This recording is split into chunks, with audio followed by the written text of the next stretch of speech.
اعوذ باللہ من الشیطان الرجیم بسم اللہ الرحمن الرحیم۔ ایتھکس ٹائم کی جانب سے ایک نئی ویڈیو کے ساتھ خوش آمدید۔ آج کی اس ویڈیو میں کہانی نمبر 17 کے متعلق بیان کیا جائے گا۔ اس کہانی کے مطابق شیخ سعدی فرماتے ہیں کہ کچھ لوگ میری صحبت میں تھے جن کا ظاہری حلیہ تقوی کی زینت کو ظاہر کر رہا تھا۔ ایک عظیم شخص جس نے ان لوگوں کے بارے میں بہت اچھی رائے قائم کر رکھی تھی نے ان کے لیے ایک مقررہ وظیفہ مقرر کیا ہوا تھا، لیکن جب ان میں سے ایک نے درویشوں کے پیشے کے خلاف کوئی نامناسب قدم اٹھایا تو اس کی رائے تبدیل ہو گئی اور وہ بدنام ہو گئے۔ اس کے جرم میں اس کسی طرح اپنے دوستوں کے وظیفے کو اس نے وہ وظیفہ روک لیا، اور آپ فرماتے ہیں کہ میں کسی طرح اپنے دوستوں کے وظیفے کو بچانا چاہتا تھا اور اس بڑے شخص کے پاس جانے کا ارادہ کیا، لیکن دربان نے مجھے اندر جانے سے روک دیا اور بدتمیزی کی۔ میں نے اسے معاف کر دیا، کیونکہ کہا گیا ہے ایک امیر، وزیر یا سلطان کے دروازے کے قریب بغیر کسی تعارف کے نہیں جانا چاہیے۔ جب ایک کتا یا دربان کسی اجنبی کو دیکھتا ہے، پہلا اس کے دامن کو پکڑ لیتا ہے، دوسرا اس کے کالر کو۔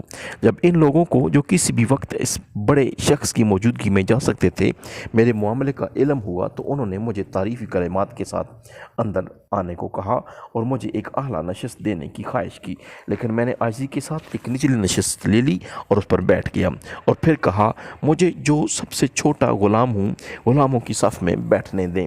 انہوں نے کہا اللہ اللہ، ایسے الفاظ کی کیا ضرورت ہے؟ اگر تم میرے سر اور آنکھوں پر بیٹھو تو میں مہذب ہوں گا، کیونکہ تم مہذب ہو۔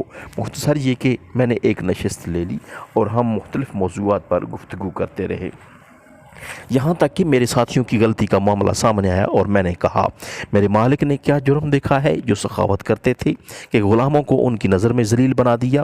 خدا کی وہ سخاوت اور بزرگی تسلیم کی جاتی ہے جو جرم کو دیکھتا ہے لیکن پھر بھی روٹی دیتا ہے۔ حاکم نے ان الفاظ سے خوش ہو کر حکم دیا کہ میرے دوستوں کی حمایت کو پہلے کی طرح بحال کر دیا جائے اور بقایا جات بھی ادا کر دیے جائیں۔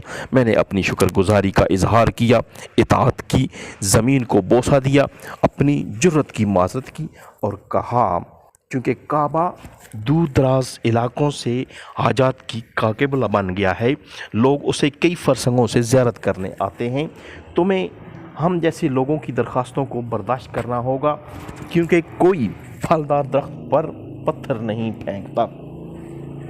اس سٹوری سے جو اخذ ہوا اس کی تفصیل کچھ یوں ہے: ایک، ظاہری حلیہ دیکھ کر لوگوں کی اچھائی یا برائی کا فیصلہ نہیں کرنا چاہیے۔ دو، لوگوں کی غلطیوں سے ان کی تمام خوبیوں کو نظر انداز نہیں کرنا چاہیے۔ تین، اپنے دوستوں کی مدد کرنے کی کوشش ہمیشہ جاری رکھنی چاہیے، خاص کر جب وہ مشکل میں ہوں۔ چار،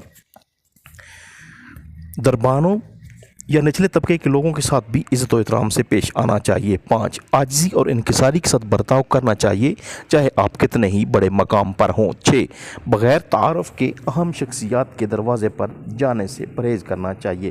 سات، کسی بھی معاملے میں مداخلت کرنے سے پہلے اس معاملے کی پوری چھان بین کر لینی چاہیے۔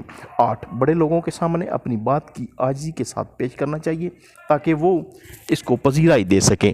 نو، معافی مانگنے اور اپنی غلطیوں کو تسلیم کرنے میں کبھی بھی ہچکچاہٹ محسوس نہیں کرنی چاہیے۔ 10، سخاوت اور بزرگی کا مطلب ہے کہ دوسروں کی غلطیوں کو دیکھ کر بھی ان کے ساتھ نیکی جاری رکھی جائے۔